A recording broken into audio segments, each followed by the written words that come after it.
higher learning really is higher learning.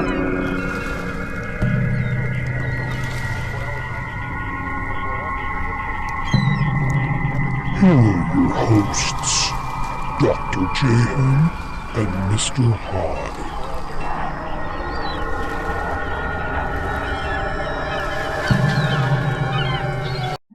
Horror High Productions presents Dr. Jayhem and Mr. High in episode 17, The Movies We Love.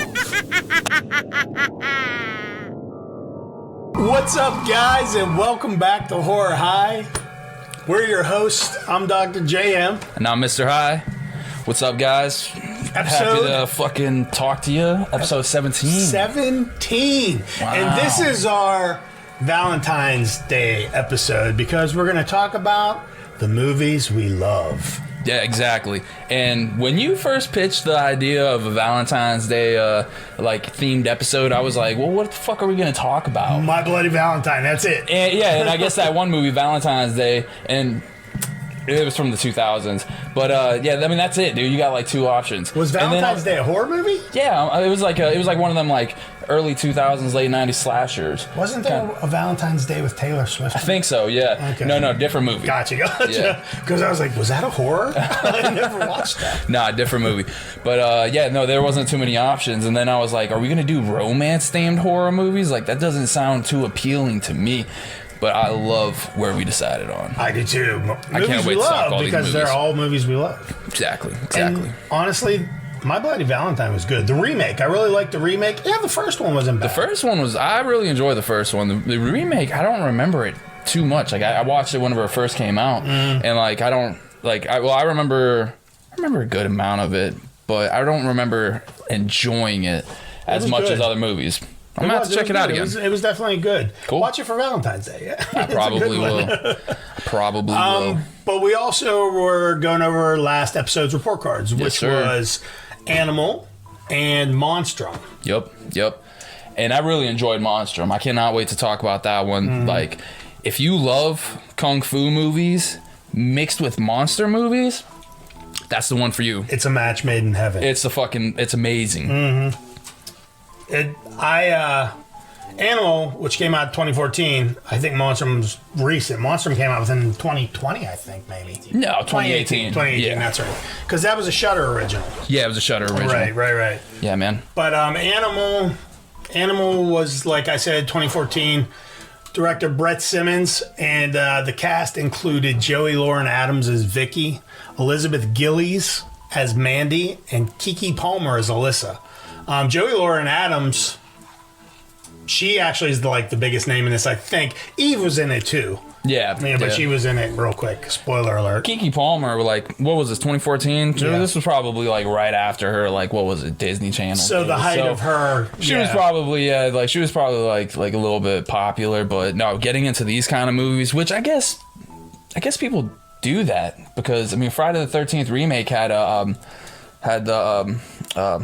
oh man, that one girl. Willa Ford. No, the remake, the one that ended up cheating on the nice tits girl dude with Jason Paladecki or Jared Paladecki. Yeah.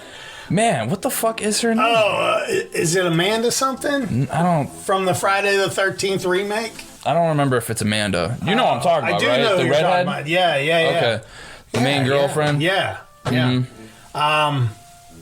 That was she was not an Animal though. No, but I was just talking about them Disney Channel, Daniel Panabaker. Yeah, Fuck, that's it, Panabaker. I hate this. Wow. But yeah, I was just talking about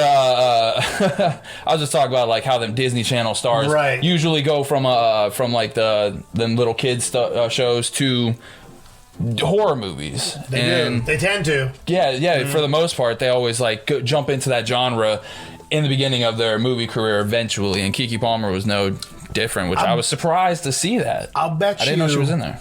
The horror genre is probably one of the funner genres to work on the movie. Mm-hmm. I bet you the sets are real laid back, because people deal with all this blood and gore while they're working, but they're probably just super chill. Probably, man.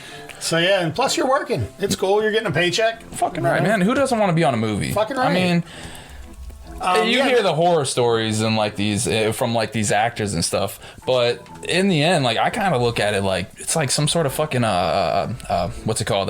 Camp, especially like the movies from the 80s and the 70s. Right. It always just like seemed like camp. Like everyone got close. You were together for 6 weeks. Right. I don't know. And then you leave and you're all sad because you're leaving all these friends you make. So yeah, it probably sucks, you know. And it's hard to stay in touch. Yeah. You know, how many people do you really stay in touch with from back in the day? That's true. But yeah, that Elizabeth Gillies, she's got a couple credits too to her name. Mm-hmm. She didn't come out of nowhere, but nothing like huge. They're probably like B-list. Probably. Yeah, without looking her up, I thought she was the girl. She was from Vacation. Yeah, the remake of National Lampoon's Vacation, and she was on that Victoria show, which was that Disney or Nickelodeon? I think that was Nickelodeon. Yeah. Yeah, that's. But that's it. But I mean, yeah, she's someone. But yeah. Mm-hmm. But as far as acting, I'm going to say... I thought it was decent for the most part. Yeah, for the low-end actors, they were... Joey Lauren Adams was really good. She looked great, you know. She was... Dude, she looks great in everything. Yeah, she does. Like, she does. She was in those Kevin Smith movies. Mm-hmm. Big Daddy, right? She was in Big Daddy, too. She always has that really, like... Adam Sandler's love interest. Oh, yeah, dude. She always has, like, that really, like, pure, like real wholesome look to her every movie. Right. And she did in this too. Mm-hmm. She's growing old gracefully. It's wonderful. It doesn't look like she had like, you know how some of them have like the big cat lips. They get all kinds of work done. Mm-hmm. She doesn't. She looks great. Nah, she looks great, yeah. But as far as acting, she did really good. There's that dude from the Transformers in there, Amari Nolasco. He played Doug. Yeah, man. He was good at playing an asshole. Was he? Yeah. Oh, wait. Fuck. He was the one from Transformers. Yeah, that's right. That's right. I completely forgot about that for a second. Yeah, man, Transformers, and he did do a good job. He played the asshole real well. He was a good villain, man. This whole acting cast was really good, like, overall. And Eve was only in it for, like, what, a minute? Maybe a minute and 10 seconds. I didn't even recognize her. Like, if you didn't tell me that was her, I wouldn't even notice. She did great. Mm-hmm. Yeah, they said she only shot for a day. She did a great job dying, she was on set for like a day. Really? Yeah, for her scene. That's pretty cool. The creature in this, though, we'll get to that when you so what are you thinking for acting? For acting, numbers? So Keke Palmer, Elizabeth Gillies. I mean, the acting was okay. I think the story was a little, and I know I'm crossing over a minute, but it was just, it left a little something to be desired that kind of played in on the acting aspect of it, I guess, for lack of a better way to explain it. But as far as acting, I'd say I could go as my absolute highest, a 73, and my lowest, a 65. 65? Yeah. All right. So yeah, I mean, they didn't do anything too stellar to really like make me want to give it anything too high. So like, what about like right in the middle? What about like a 67? That works. Okay. Yeah, 60. Not gonna argue at all because that works for me. This movie wasn't bad, but yeah. You know. Next. Yeah, next we got story. Damn, man. Those edibles kicked in. What was it? Heavenly Sweets, man. Heavenly Sweet. Yes. The edible that makes you forget what you were talking about. 2 seconds ago. 2 seconds ago. So next we got story. I thought the story was decent. Like you said, there were holes in it. It definitely seemed like a B fucking C-list type movie. Like it wasn't anything too special, and the monster was terrible. Like it was not good. So like, you know, it what just was it? It looked like an alien. Like I don't know. I did they ever explain? Like no. Was it like a creature that was like hidden in a fucking cave or something? Like I just don't. I forget now. I'm gonna be honest. I was pretty high. It wasn't. It wasn't the most realistic or scary creature. It was. Let's just put it that way. Yeah, it looked almost like not a stick figure, but like it was made of sticks. Yeah. For, you know. Yeah, it kind of looked like a what the hell is that called? A silent, the movie with Chupacabra? No, the one with the Jason Krasinski or John Krasinski. Oh, The Quiet Place. Yeah, it kind of reminded me of like a knockoff version of one of them type of but it had creatures, like a cat-like growl almost to it. Or boar-like. Didn't A Quiet Place have like a growl or a click or something? No, it had more like a high pitch. It was a high pitch? Yeah, you're right. If I remember correctly. I don't know. It was pretty high when I saw that, too. Dude, honestly, yeah, man. I ain't gonna lie, man. Yeah, that movie. And with all the quietness, it kind of put me to sleep a little bit. I really liked that movie. It was alright. I really liked it. Dude, the watching the mother, what's her name? Emily Blunt. Is that her name? Yeah. Great last name. You Blunt. Mother. Emily Blunt, dude, when she steps on that nail, God. Oh. We're fucking. Dude, we're getting way off subject, but I can jump in on that. Nah, let's keep going. I do like that movie a lot, man. I do. Fuck, I'm gonna watch that. I think I'm gonna watch that tonight. So for story, I don't think I could go higher than a fucking 70. Like, and that's being very generous. I feel like. Story. Like, what do you think? 70 for the story. I'm just trying to analyze the story real quick again in my head. It was kind of... I've seen this story like a million times, I feel. You know, the creature fucking gets them trapped in a cabin in the woods. I know I've seen that at least like 5 other times. Yeah. You know? Yeah. So it wasn't a very original story in my opinion, and it was weak. It was thin. So what'd you say, 70? Yeah, the highest I would possibly go on this would probably be... Maybe I could get talked to a 72. My lowest would be 65, so I'm cool with 70. Sounds good. Sounds good. What was that movie with Bigfoot and the cat in the woods? Exists, yeah. Oh, that was good. That's pretty much what it was. Yeah, it was just like, they got stuck in the woods, they did something dumb. In a cabin. And it was in a cabin, you know. The same movie, Cabin in the Woods, Evil Dead, just all that shit where someone gets... Leaps and bounds better than... was leaps and bounds better than hands fucking down, man. We would not even think about giving these grades to Exist, man. 67, 70, fuck out of here. But this movie, it wasn't horrible, but it definitely wasn't great. I gotcha. Yeah. After story, special effects, which we kind of covered on that creature. The scene where I forget the kid's name that got... Eve was the first kill. The second kill was the boyfriend. I think it was the Thorsten K. Or Paul. I can't remember. Sean? Was that the I can't remember name? now. But all you saw was like... It looked like a praying mantis. Claws going at the dude's stomach and all the blood flying everywhere. Yeah. Which I guess was okay. It was weird. It didn't go with... whatever, when they showed the creature's face, almost looked like a rock creature, A rock creature? Almost with that, like on the cover art from you can see it clearly, they show you. Yeah, it was a weird choice. Like, look. Yeah. What the fuck is that? See, they just threw it together, made it dark. I don't know, man. They this like I didn't think the kills were all that crazy or intense. They didn't seem like anything too good. And these creatures were terrible. I didn't know what they were going for. Yeah. Honestly, I did it. I agree. I guess they put a lot of work into the rabid porcupine thing. But. Yeah, it didn't do it for me at all. It didn't. I'm right there with you, man. Yeah. All right. So, what are you thinking then, or do I go with effects first? You know what?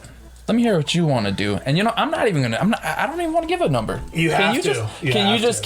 What if I agree with whatever you say? What if you telepathically send it to me? All right, I'm sending it. Yeah.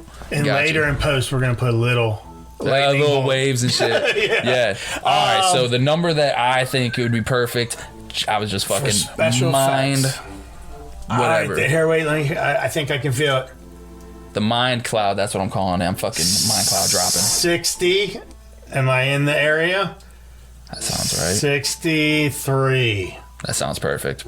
Yeah, perfect. 63. That sounds great to me. Wow. I can agree with that 100%. This is fucking great.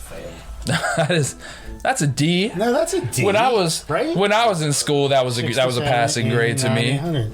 A, B, C, D. Ooh. Yeah, maybe a D. Right? 60% on the higher. Yeah, because 90 to 100 is A. Yeah. It's a low D. Yeah, and then 80 to 90 is B. Smuggins. Keep saying D. That's fine. So next we got Terror Factor. The movie But like we said, we'd seen it a million times. Yeah. Like it's been in a ton, like the same concept, the same tropes were in a ton of different things. ton. There was no creativity, Right, in my break opinion. through the And door. The creature breaks through the door and grabs someone. that's it. And like they were just riding off of the monster craze with like the coming of a Quiet Place was like 2017, but you Right. know, either way, there weren't really too many original ideas in this. They shot the whole film in 2 weeks. 2 weeks? Yeah. Oh my god. Yeah, Eve, like I said, only worked for a day. Yeah, as far as Terror Factor, it didn't scare me at all. At all. Yeah, me either. I've seen it one too many times. I knew everything that was going to happen before it happened. This is one of those movies All where... right, well, let's base it off the first time you watched it. How scared were you? None. Okay, still. Zero. That's what I thought too. Yeah. And it's one of those movies that you put on and you look at your phone and then you forget and you're like, oh shit, I'm watching this movie 40 minutes later. But no, I did watch the whole movie, and no, it was okay, but nothing to write home about for sure. Yeah, no. So Terror Factor, That's the perfect way to describe it. You know, it's the type of movie where you just put it on. It's for the background noise, and you just start looking at your phone, fucking playing games and shit. I don't mind I do that it all in the that time with aspect movies. at all. It's perfect. But every once in a while you hear a roar, you look up and you're like, it's what kinda kind of creepy. fucking monster is that? Yeah, man, dude. For Terror Factor, I'm thinking somewhere between like I have a number in between my a head. 65 and 70. 69 is where I was. Really? Yeah. I feel like that sounds like a good. That sounds like Fucking smuggins. Fucking pervy smuggins. No, I'm just kidding. Fucking 69 sounds perfect, my friend. So, yeah, absolutely. I agree with that. So I saw I was looking up little like weird facts like I like to do, and the only really thing was there were teenage girls that camped out in camo gear near the location just to get a look at the stars, and I'm thinking, what fucking stars? Yeah, like. I mean, if they were teenage girls, they probably didn't know who Joey Lauren Adams was, really. Who are these people? And Elizabeth Gillies, maybe from Yeah, Victorious. maybe from that, yeah. And then Maybe. Kiki Palmer, I guess too. Oh, yeah. They might have like I was saying, the Disney Channel stars always bring up. I'm too old Yeah, to no, know I get who it. they are. No, I get it. Yeah, that's around the time I was coming out Yeah. of my Disney Channel, fucking my Disney Channel closet. No, Oh, your Disney Channel closet. No. Oh, poor guy. fucking. He loved guy. it. He used to watch. What was the Miley Cyrus one? I was actually a lot younger. It was probably like 15 years ago. What was it? man. Hannah Montana. Yeah, that's around the time that I was watching Disney Channel and shit. No, but yeah, no, that happens. Like, and who was the director of this? Did he do anything else? The director of Animal was Brett Simmons. And Brett Simmons would be on the IMDb side of things. I forget if he did anything else. I know I looked it up, but you know how that goes with me. So Brett Simmons, what else did he do? Nothing really. Husk. Oh, Husk was good. Was that the one? I didn't mind Husk. Oh no, I'm thinking of Tusk. That was I don't even seen Husk. Husk was the one with the Scarecrow. I don't think I've seen that. You've probably seen it before. It seems like this dude makes recycled movies. I've seen the Scarecrow story a million times. Some of them are pretty good. Some of them are garbage. Yeah, man. For the most part, it's garbage because I feel like the problem is they can't get the monster right. And just hearing about a Scarecrow, like it sounds scary enough on paper, but if you don't do it right, then it don't scare anymore. I know. Quick little Reminds you of the tangent. fucking Wizard of Oz. You know what a good Scarecrow was? The one from Scary Stories to Tell in the Dark. Yeah, That was a good Scarecrow. That was 100%, scary. yeah. That was really scary. I agree. And Scarecrow seems like it's pretty easy to do right. You know? You would think, yeah. Yeah, I I feel like it'd be all about lighting. You want to keep the Shadows. mask dark and shadows and Yeah. shit like that. Like you don't want to, like I said, like you don't want to show too much because it makes it look like the Wizard of Oz. Right. Like, Less come is on. more. That's in it. that That's situation. it. But for production value, is that what we're on next? Yeah. What? Production value. What the fuck movie is this? It's Animal, man. Animal. Oh, production value for Animal. I guess it was okay. I mean, it was the cabin was kind of sparse, Like, it didn't have that lived-in look, you know? Yeah. I'm docking points on production value since you said that it only took them 2 weeks. Right. Like, it looks like they should have put a little bit more effort into it. And, like, you know, it's like, it's not full of a lot of cool, like, scenes. It's a lot of, like, walking around and, like, you know, them walking through the woods, walking around the cabin, shit like that. Like, it's just not... There's not a whole lot of, like, creativity. I'm just gonna bring that up again. I thought the production value was kind of weak. I agree. I do. The woods scenes were shot okay. As they were walking through the woods, there was, like, the animal carcasses that were placed. That was all pretty believable. The camera, I'm not going to say it was a bad camera. It looked decent, but it didn't seem like one of the top of the line cameras to me where it looked like big budget. You know what I mean? If you know what I'm saying. I gotcha. So I'd dock a couple points for that. If I were to put a number on this for production value, I'd say I'll give you a range, and I would say I'm not going to go above a 64, and that's on the very high end. And I'm not going to go below a 58. See, is that too low? My number was going a little higher, you know? Yeah, I was go thinking maybe higher. 65. I think 64 is good. Then why would you say go higher? No, I'm thinking... I thought you were going to go higher than that, and I was going to meet you in the middle. The higher than the 58 or higher than what? Yeah, 58's too low. You're right. So 65? Yeah. Okay. I like it. 65 seems like it's decent. Yeah. This grade is gonna be like It's what? still It's a D. Yeah, it's still a D. Like the movie. So this is still better than Ghost Galleon, though. No, it's not. Yes, it is. Dude, you know for a fact Hey, you would watch Ghost Galleon more times than you would Only watch for this. the chicken wing scene. You lie. Dude, that was the funniest shit I've seen in a long time. That movie's so good. That was so funny.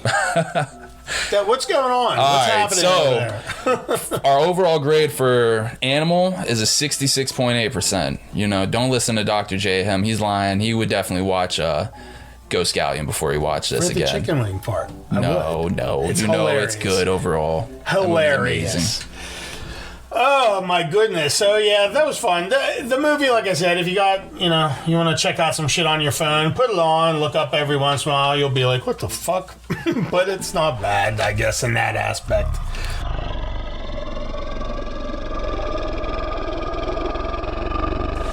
Dude, this second report card, like I said in the beginning of the show, I'm really excited to talk about it. It's Monstrum from 2018. It's directed by Jung Ho Ha. Its cast include Myung Min Kim as Yoon Guillaume, and then we got In Kwon Kim, who is Sung Han, and he fucking smug is. He brought his own edibles today. This dude's fucking Wait, do going the off. last one. And then we got Hyuri Lee as Myung, and then Choi Woo. What the fuck was that? It's making me so hungry. I'd like an order of the Sung Han. And then we got Choi Woo Sik as Hyo.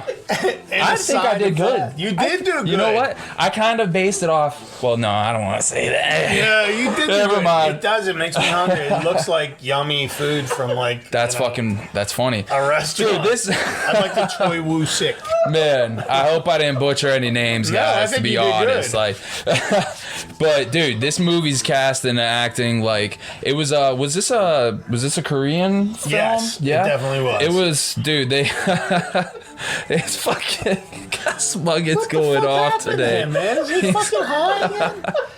dude. You know what? Yeah, maybe he picked up a contact buzz. I think that's what it was, man. Yeah. No, the contact blunt got to him, I guess. But the acting was awesome. I thought that these characters were great. You know, it was set during like a not medieval time, but like Sort of. like a period. Yeah, It was like Imperial China, medieval. You know. Yeah, man, and it was just they did a great job with how they were acting, like, and I had no problems reading the subtitles. Fuck no, production value was through amazing. the roof on this. Through the roof. Fucking right, dude. And the one, the uncle who was in Kwon Kim, dude was awesome. He was. He He's was funny. hilarious, Yes, he man. was really When funny. you find out that he's this fucking badass samurai who followed his Oh, it's so best friend awesome. for loyalty. And then you start seeing him go off against, you know, these troops who, you know, are turning against them, you know, trying to feed them to this monster. It's just insane to see him go from like 0 to 100, and he starts massacring people. It was crazy. It was, dude. I loved him. He was my favorite character. Oh, hands down. The whole thing for sure. Fucking hands down, man.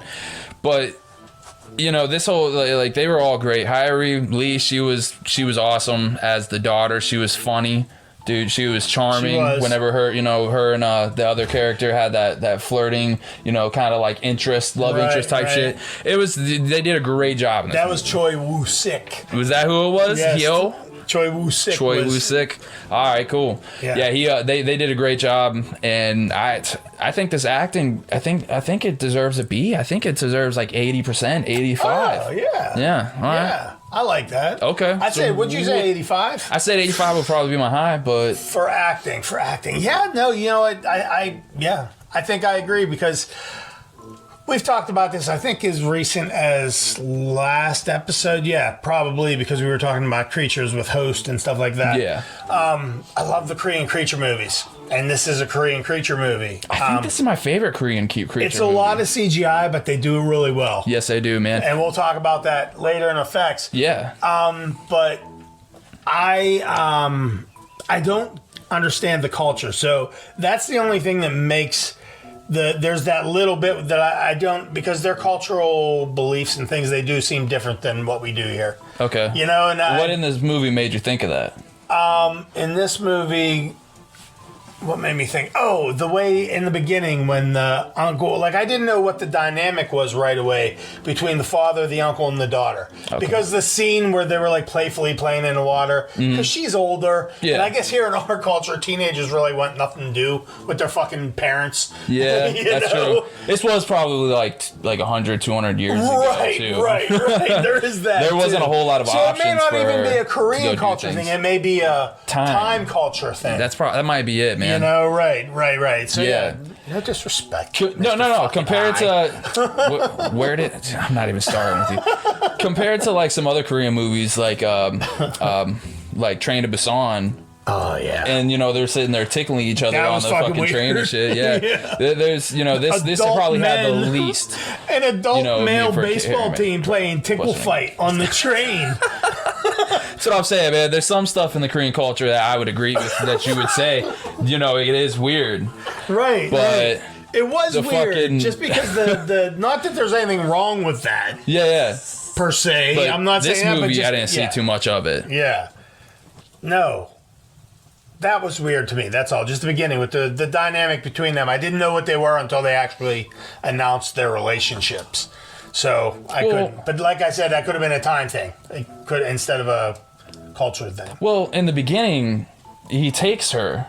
So I mean, you're supposed to automatically think that those two were together. I didn't get it. Okay. I don't know. So for story, what are you thinking? Like, what are you like? I love the story. I thought the story was amazing. Yeah, I thought it was really original. I'd never seen anything like it. I love the mix, which I believe this falls under story, but the mix of action and story, and even the little bit of gore. There wasn't a lot of gore, right? Well, there was like the scenes where like after the battlefield with a bunch of like dead bodies and like the after people getting and like I said, like there was set off the podcast, but you know there was a lot of scenes where they were getting like thrown across in the air and thrown around, and you know there was like splatters and shit. There was some good non CGI It was effects. so cool. Yeah, man. For sure there was. You're right. I thought the story was amazing, like on both aspects. You know, there's the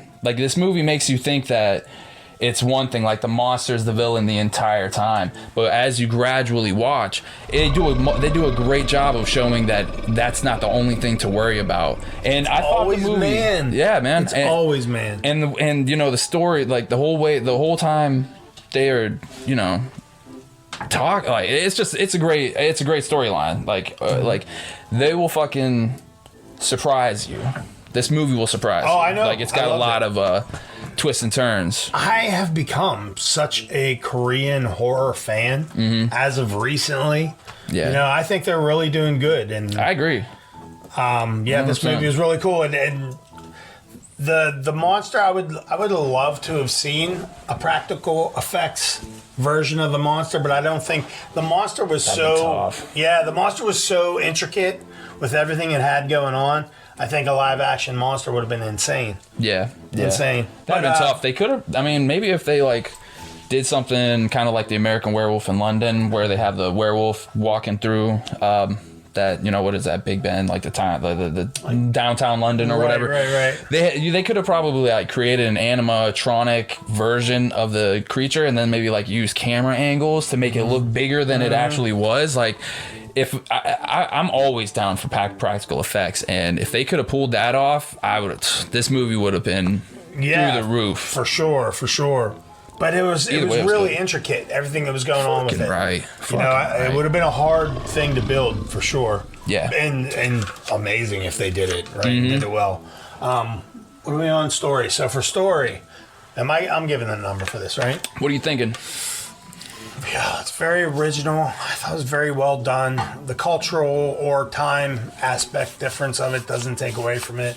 I would say I could go. I'd go as high as an 87, as low as an 82 for the story.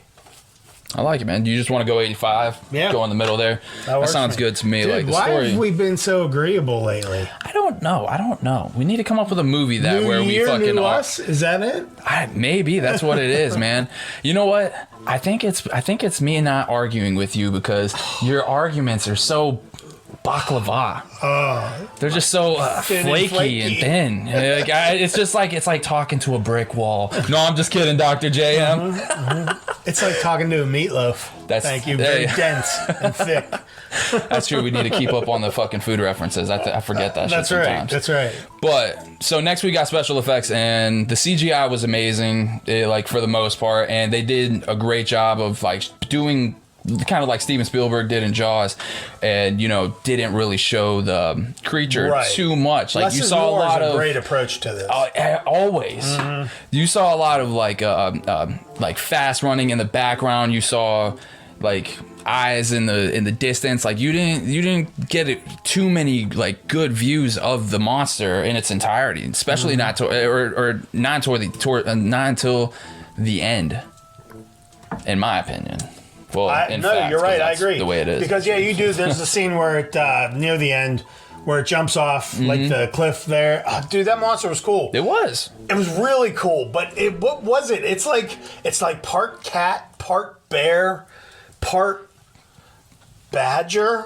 It was cool. It was so cool. I really liked it. Yeah, it looks like something that would be in like ancient scrolls and movies and stuff like that. Like, but I felt like it had like a tiger building its chest and leg area.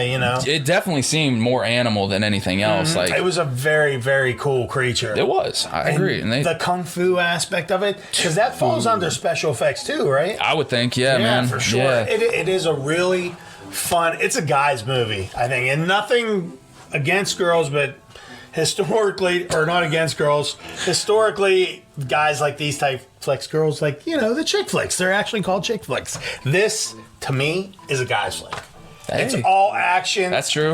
You can't fucking agree with me. Well, what do you want me to say? Are you afraid that we're gonna get letters or complaints? What? You can't say that that's a guy's movie. That's a guy's movie. I did say it. I went, I guess.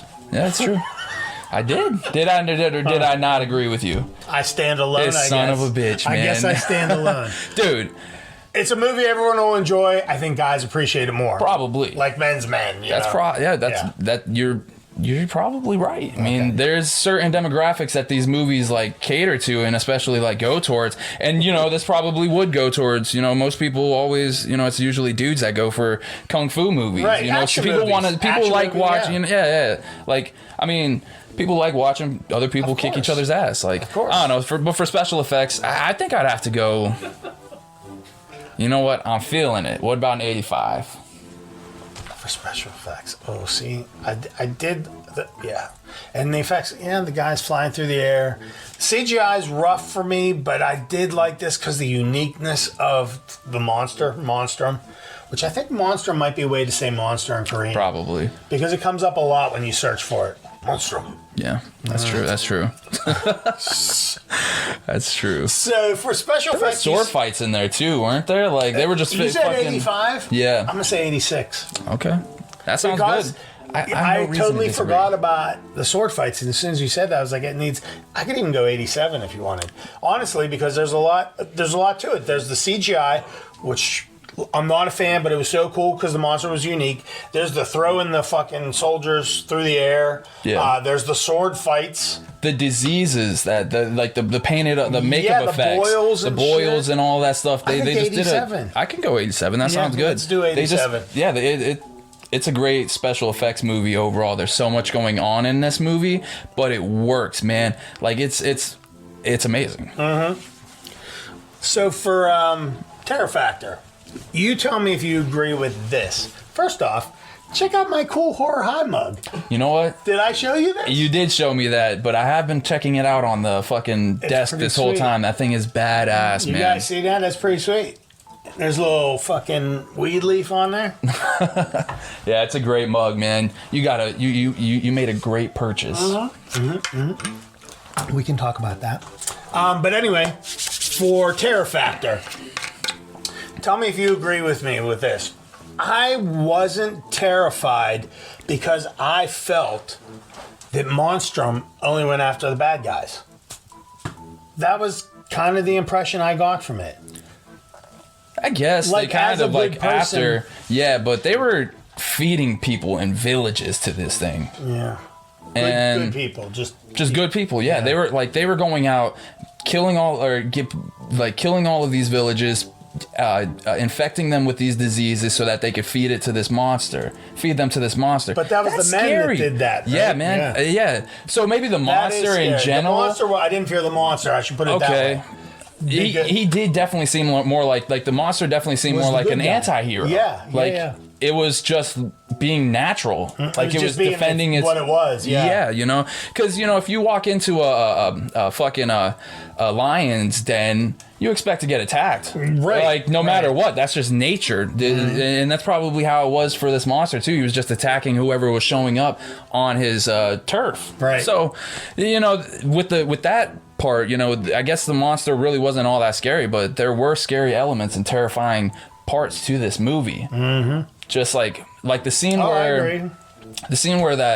that group of people are like in the woods, looking at the river and the water and all that, and then when they first introduce the attack and they make it seem like it was the monster, like that was crazy, and they didn't even show anything, man. All they you showed heard were the growling, fucking, right? You could hear- they made it seem like growling. I get. Almost Actually, like- they might not have, because it wasn't the monster that did it.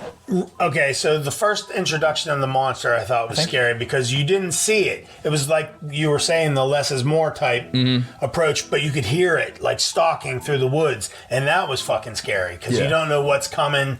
That kind of shit gets me with this stuff. That's true, man. It had some terrifying elements to it. It did. If I were to give this a Terror Factor number, I'd say my low, or I'll give my high first. My high would be 83. My low would be 77. Oh, wow. See, I was thinking my high or my low would be like 75. My high would be 80. What about 70, 79? Yeah, Cool. I can do that. That's cool. Honestly, with this movie, I was looking forward more to the kung fu fights than I was to the monsters and like really The all monster of that. was like gravy on the fucking It mashed really potatoes. was, man. Like just watching another food reference. We're The killing it gravy on today, the man. mashed potatoes. Dude, Our listeners can make a drinking game out of our episodes. Every time there's a food reference, you got to drink. yeah, man. Fucking. Now we got to make it or dedicate an entire episode just to food references, so Food that if horror. that's the case, we're getting our fucking audience messed up. Right. Get them all hammered. That's you it, got to dude. take a fucking hit off the bong. That's it, man. There you go. So we got production value up next. Like this movie was awesome. It looked like it was all, for the most part, filmed on location, and all of the scenes, like all of the scenery, was just beautiful. I agree. all of the cities, all of the country, it just looked great, man.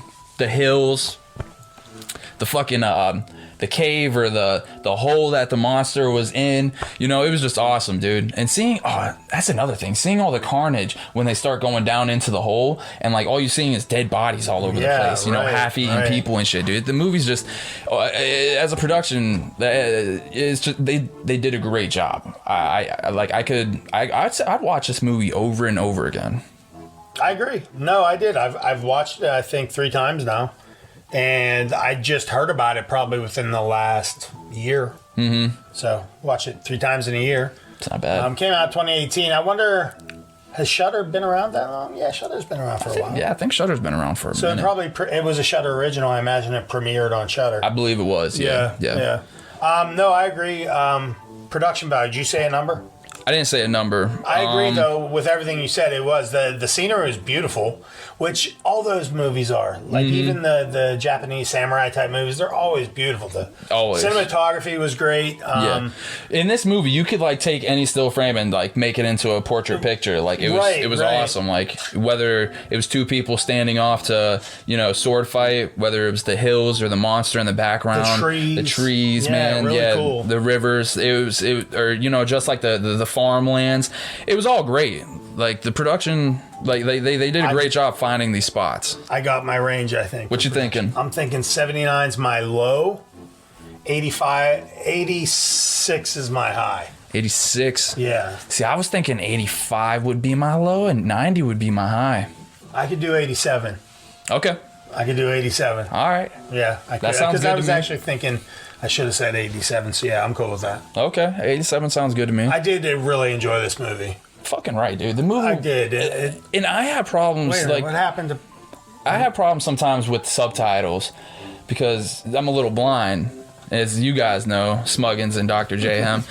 But, sometimes I have a problem with these subtitles, but with this one, and for the most part, actually... For the most part, movies I see. That's it too. Yeah, I know. Yeah, and my stone mind, I'm like, what? And especially like Korean movies, they talk a lot. They talk really fast, man. And sometimes it's hard to catch everything. I just gotta guess. And with this movie, it's pretty on the surface. I hope this isn't offensive, please.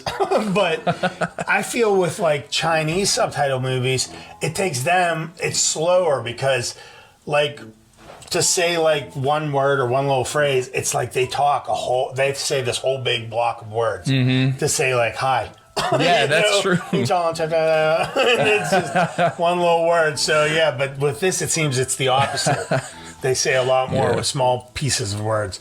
But so the overall grade for Monstrum, 84.6. Yeah. I can get down with that. Well deserved, man. Yeah, I think that's cool.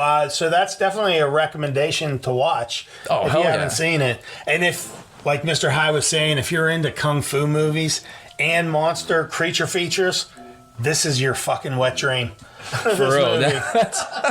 Seriously. You're 100% correct, man. Like, this movie is amazing. It is. You're fucking set. You're going to watch this and fucking never leave the house. Damn right. Dr. Jayhem and Mr. High. All right, so this is our Valentine's Day episode. Yeah. And since Mr. Hyde and I were talking, there really aren't a lot of Valentine's Day themed. Not like I did a search and like The Fly came up. I guess maybe Valentine's Day happened through the course of the movie. It could also just be a romance thing. I guess, because, the romance between Jeff Goldblum and Gina Davis is just... I guess. It's so much, but so then thick. The only real one was My Bloody Valentine, like you said earlier, Valentine. Right? Yeah, that's it, man. I feel like, whenever I was looking up lists, because, sometimes I forget movies, and I look up, all of us do, but, I was looking up movies, and I couldn't find nothing that was actually Valentine's Day. Warm Bodies? I saw Warm Bodies. Happy Death Day? I saw Warm Bodies also come up. That was weird, too. Yeah, I was like, no. So we had to improvise. Yeah, we did. We decided to go with movies that we love. Yes. Our favorite horror/thriller, which is a whole other thing. That's a whole other thing. We don't even want to open that can of worms up because this is Valentine's Day weekend coming up, so we're going to be very nice. And I've already proven my whole theory. Arnold Schwarzenegger being a great horror actor. But anyways, let's just move on, man. One of our first movies that we love talking about, or that we actually haven't talked about too much on the show, at all. Like even our water episode, we didn't really talk about it. So we're gonna try to talk about movies that we haven't brought up in the past, that are movies that we have said is some of our favorites. Probably go on our fucking list of favorite movies. And this first one is Jaws. Absolutely. Steven Spielberg's first fucking directing, directing credit. It was amazing, and he didn't even want to do it in the beginning. He didn't want to do it. Could you imagine this movie being filmed without him or even some of the stars? Just not having this movie. It would have happened. This movie would have happened. But it wouldn't have been the same without. Not even close. Steven Spielberg. This is my all-time favorite movie ever. Yeah. Ever. Yeah. I mean, you got of all lists of all movies. I've had 2 dogs named after this movie, Brody and Hooper. I got my gear. I got my Robert Shaw. Here's to swim with bow-legged women on. I got my lunchbox, and the coolest thing about my Jaws lunchbox is you can put your weed in here. and ooh, it's stinky. Does it have a little piece or a place where you can hide it behind or tuck it under something, or is it just a lunchbox? It's just a lunchbox. Oh, okay, hey, it's still nice. It is, thank you. That's nice. Got this in the Museum of Pop Culture in Seattle. Oh, really? Yeah. That's pretty cool, man. And Jaws is probably one of the most pop culture filled scenes, man. Dude, it's the first real summer blockbuster. Mm-hmm. It is the first summer blockbuster. Summer used to be for shitty movies. Yeah. Yeah, that's true. And this movie came out straight out the gates. They were it was amazing, and which was surprising to everyone on this cast, because Richard Dreyfuss went on record in fucking interviews and stuff saying that the movie wasn't going to work. And he never blamed it on Steven Spielberg. He never blamed it on any of the acting. He blamed it on the money that they weren't able to get, which is also crazy to believe, because they had a ton of money. In 1975, they had a bunch of money invested into this movie already. And I don't remember who picked it up as a production company exactly, but it was someone who wasn't as... It was a company that wasn't as popular in the time. One of the producers was Zanuck, and I forget the other one. I believe they're both deceased now. But yeah, it wasn't a big company by any means. Not at all. But to me, this is the best movie ever made. I just love this movie. And like I've said to you, nostalgia plays a huge part. And it's just, it's how I was brought up on this movie. This fucking movie terrified me for decades. Mm-hmm. It's still terrifying. Everyone, yeah. I mean, that's why people fear sharks. If you never saw this movie, you would not have the irrational or rational fear of sharks that you have now. Yeah, this movie alone and Peter Benchley's book alone really created the huge phobia and the mainstream phobia of sharks and being in open water. And it made people not want to go to the beach at all. Right. And that is some powerful stuff, especially if you think that the shark isn't even shown that many times. It's all based on you thinking that it's there. The camera angle is making it seem like that you're in its perspective. It's that Alfred Hitchcock type directing and camera work, dude. It's an amazing piece of film. Right. Excuse me.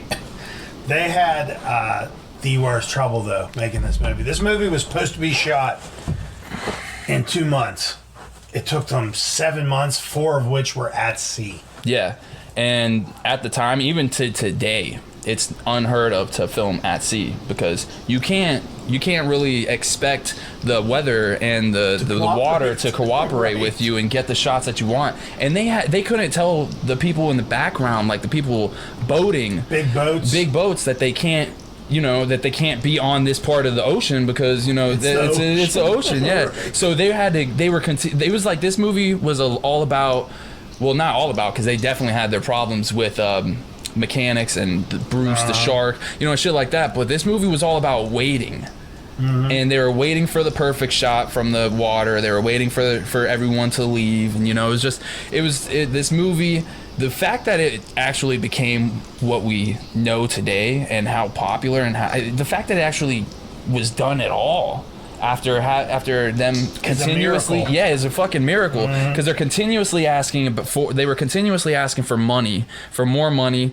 They were having problems with the shark, and you know, they couldn't, like, they were having problems with actors like Richard Dreyfuss and Robert Shaw, who was Quentin Hooper.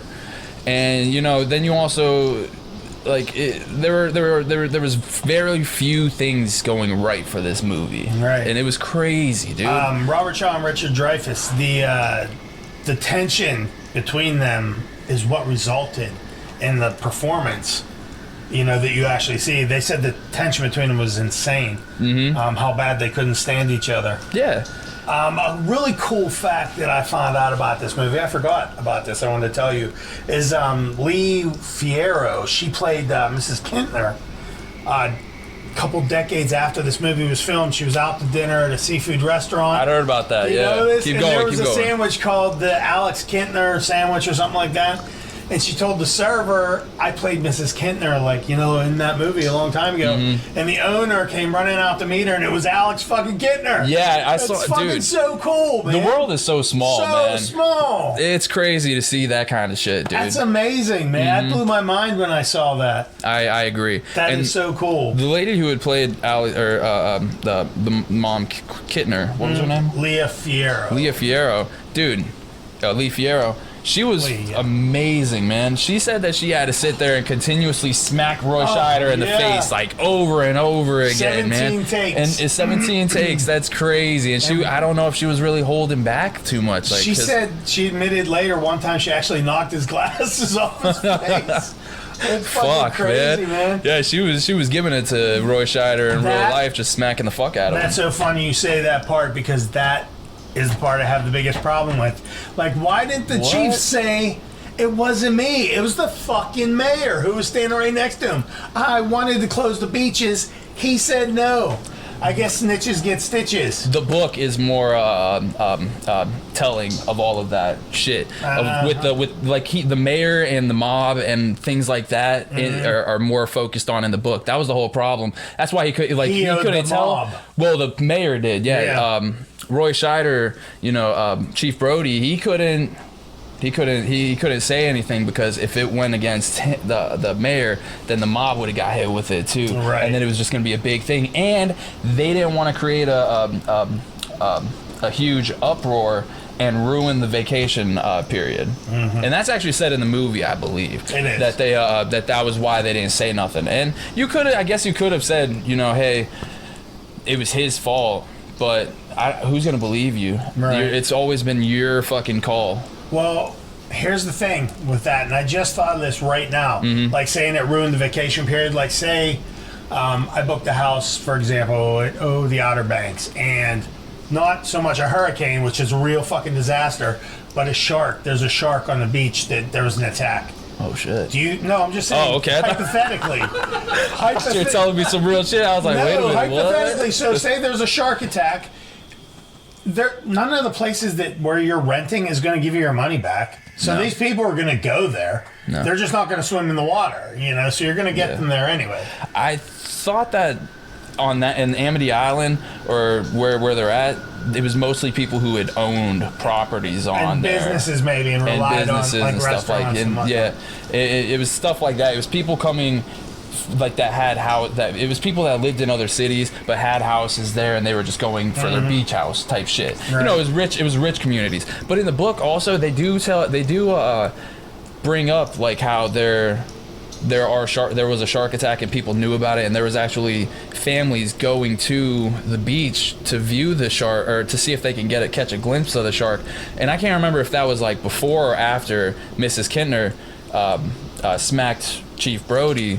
But if it was before, then there was then that would have meant that there was already people knowing about it. So maybe I'm just getting off. I'm like bat rambling to myself a little bit, but it's fucking man. They could have already known that there was the shark out there in this. So I forgot where I was going with it. Go ahead. Oh shit! Now I forgot what I was going to say. No, I got it. Initially, 67 million people went and saw this when it first came out. That's why it became the first summer blockbuster. Like I was saying earlier, they would only put like crappy movies out in the summer, and then this one made so much money that the summer blockbuster was born from it, because people would go to drive-ins and shit and see it. People want to see this movie. Another cool little fact: the line "We're going to need a bigger boat" was improvised. That was never in the script. And Robert Shaw wrote that Indianapolis speech. Did he write it? He cut it down. Someone else wrote it, but he was the one who cut it down to the 5-page Indianapolis speech that you see on the thing. I don't think he actually wrote it. Yeah, because there's an original 8-page full-on speech about it, but when Robert Shaw started reading it, he was like, "This is too long," and he started cutting it down. So he was the one who edited it, or at least that's what I had seen and read and heard and shit like that. But either way, that whole scene is iconic for more reasons than one, because that was the very first time anyone had ever brought up the USS Indianapolis in anything. Even the people who survived the USS Indianapolis didn't talk about it because it was a big top secret mission during World War II, so no one wanted to know. But that whole the story was true. It was 100% true, yeah. But that whole speech given from Robert Shaw, it made real people who was actually a part of it like actually relive it and rethink about it, because of the way it was like written and the storytelling behind it. It was just so realistic, and there were people who survived it like that went on record and said this shit. Like, it's just crazy. Chiefy, a shark bites India. His eyes roll back. Those cold black eyes. Fucking love that scene, man. Yeah, man. It's fucking so badass. Dude, that scene, he was fucking drunk out of his fucking mind. The first time. Like they couldn't use any of it. Nothing. Because he was carried on stage. Right. He was hammered because he used the excuse that they were supposed to be drinking at night and he would be hammered.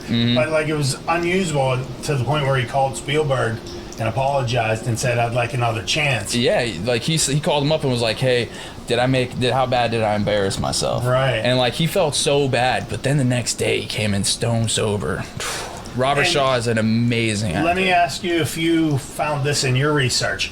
What I found was what they used in the movie was a mix edited of the hammered part and the not hammered part, because they say you can see the difference. His eyes are all glassy when he's drunk. So maybe they did piece. I never really. I thought that whole speech was one continuous shot. I thought so too. I don't remember any cuts being a part of it. I'm gonna have to look next time. Yeah, I'm definitely gonna pay attention the next time I watch way more, because I never heard that before. I thought it was yeah, fucking great movie, man. That whole scene though is incredible, and you can't tell anything at all. Like the reason why this movie worked so well was because everyone a part of this project put their 2 cents in. They put their minds together. It was like, you had Roy Scheider and Richard Dreyfuss over there talking to Steven Spielberg about, what if I do this? What if I say it like this? What about this line? Let's do this instead. And they were listening. It was like a whole they were all working together. And it was able to work like that because the movie wasn't one completely like by the book, set in stone storyline. Right. Steven Spielberg made up a storyboard that he wanted to do, but there was shit that he just could not film because of the shark breaking down all the time or the water not working. The beginning scene where I can't remember the actress's name, but the woman and that dude are running through to the beach. Oh yeah, Christy something was her name, I think. Yeah. But they're like running to the beach, and she gets in the water, and the whole iconic scene where she's like getting dragged around. You were supposed to be able to see the shark throughout that whole thing, but they were having problems with it the whole time. And it's so much better. It's so much better, dude. You know? And that shit wouldn't happen if there weren't so many problems. There's other instances of They that. were continuously coming up with brand new ideas until it came down to the final recordings that they had to put on on tape. There was no set in stone thing. Like, you could probably go in the day of production, ask Steven Spielberg what they were gonna do, and he would have been like, we're gonna try this, we're gonna do that, let's see if this works that way. And it was just such a collective effort. The movie did great. I forgot when you were talking about how they would have to wait when the boat, like if a boat appeared on the horizon. They said it took an hour and a half for the boat to pass out of the frame of shot. Yeah, and they're sitting there like, oh. And you're thinking, I immediately thought, well, why not just turn the boat around? But then I didn't think, because you got to change all the lighting, you got to move all the cameras, and it would have took even longer than now. So they would just have to sit there and wait. And pray that someone else didn't come behind that boat. Motherfucking Robert Shaw was a fucking crazy alcoholic, was getting hammered the whole time. It got to the point where they assigned a production assistant to kind of babysit him. And whenever someone who had like authority was gone, he would drag the production assistant to the bar and have him get drunk with him, to the point to where the production assistant would be obliterated because he couldn't keep up with the seasoned alcoholic. Of course, man. Robert Shaw was probably to where they would have to send a second shift production assistant to sing with them and drink with them for the second half. That's insane. That's absolutely insane. And that's where they fucked up that scene where that was real whiskey when he was giving his speech in the cup. Unfortunately, that's the way those stage actors were, man. Because Jason Miller was the same way. Yeah, he was a great stage actor, and he got heavy into alcohol, and sometimes that's just the way it happens. And those stage actors, that's just the way. Unfortunately, it usually goes for them, and especially in this time period. Right. But Robert Shaw he had always seemed like he was out of his mind in this movie, and like all of the stories, hearing Richard Dreyfuss say that he thought that he was Robert Shaw, Quint was personally attacking him when they were on camera and they were around people. Right. Maybe it was just him being very fucking method and just sticking the character around other people, man. I forget exactly the time when it happened, but they were shooting something and Robert Shaw was drinking in between takes, and I guess he set his glass down and said, "I wish I could quit drinking," real loud for everyone to hear. And Richard Dreyfuss walks over, grabs his glass, and throws it in the ocean. And like everyone was like, they were waiting for something to happen. That's fucking crazy. Shit, but I did hear tense, that. Man. Hell yeah, that is. That's fucking tense. That's a hostile work environment for sure. Fucking the fucking cast and crew, what they call it, flaws. Flaws, dude. Yeah, there's so much going on. There was nothing that would work for them.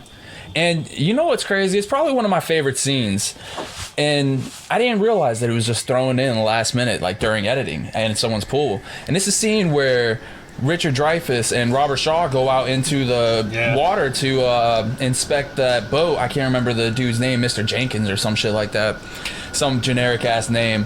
But they go out to check on his boat, and Richard Dreyfuss gets into the water and starts looking around for everything, and you see the fucking decapitated head pop up. And that was added? That was added last minute during editing, dude. Do you know why? You do, don't you? Why? Because Steven Spielberg, when he was releasing scenes of this to test audiences, to see the reaction, the jump scare where the shark comes through, or behind Roy Scheider, when he's chumming, the effect was so intense, he loved it, and he got greedy, so he wanted another jump scare. All right. And he added the head, but after seeing it together, he felt the head took away from the chumming scene, because he said, that's where I learned you can only have one big jump scare in a movie. Oh man, but dude, that's one of my favorite scenes. Like, I thought it worked perfectly, man. Steven Spielberg, like, this movie made people's careers. Movie? Yep. Dude, no wonder. But he deserves everything he gets. His movies are amazing. 100%. They really are. I wanted this up here because where Roy Scheider's on the beach and Lorraine Gray, who plays his wife, is behind him, like massaging his neck.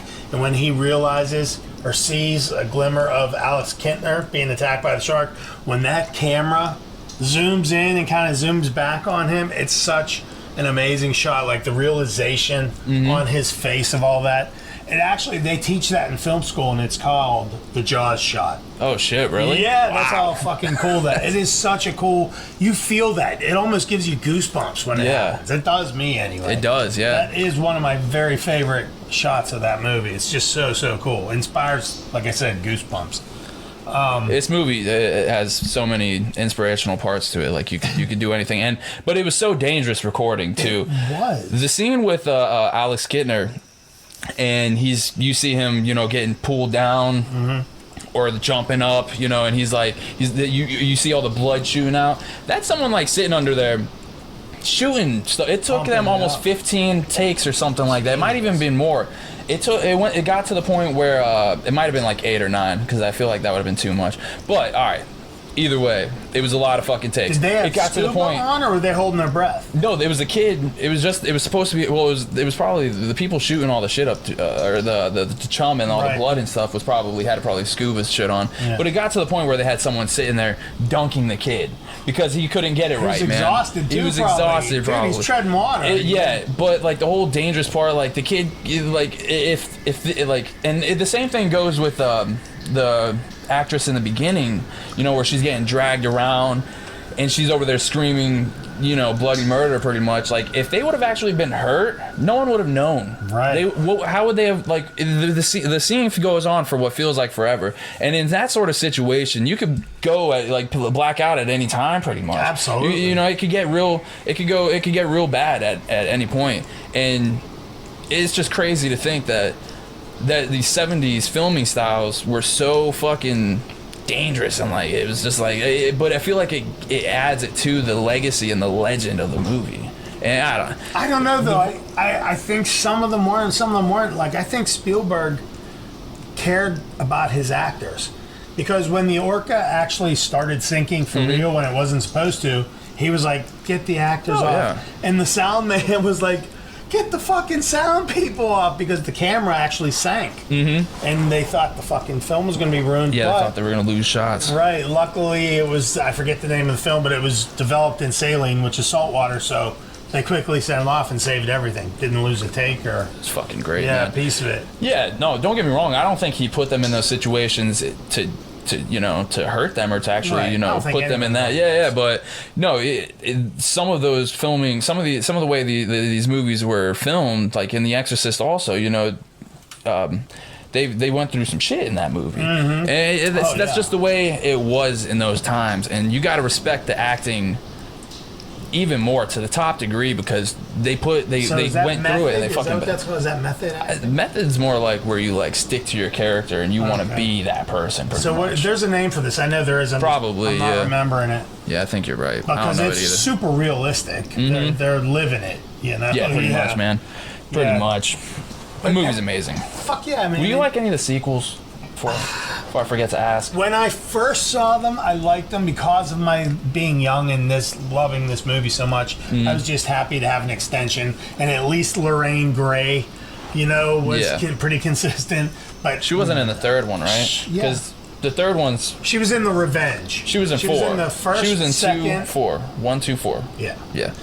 I don't think she was in the third. The third one was 3D, right? I think so. But that's a big thing. That's the shark, dude. 3D everything in the 80s. And that was the shark going to a different city to fucking get the son, right? The youngest son. The shark watched them flying in the plane to the fucking tropics. I think that was 4. And that was The Revenge, and followed them to the Caribbean island. All right. That was insane, man. Insane. Some of the and Michael Caine was in that. Dude, Michael Caine's a great actor. And he was so awesome in that, crazy, man. Dude. That one's not that bad, dude. 3 is terrible.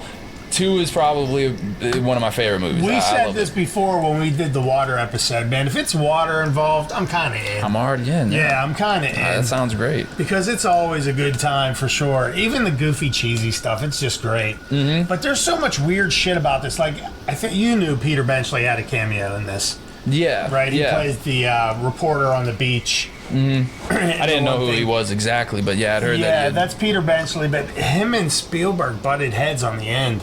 because he, you read the book, right? Yeah. In the end of the book, the shark like dies of exhaustion, chasing Brody into the beach, Chief Brody, right? Yeah. And Benchley didn't like the fact that they were blowing up the shark. It wasn't realistic or something, but thank God. This is one of the cases where I think the movie is better than the book.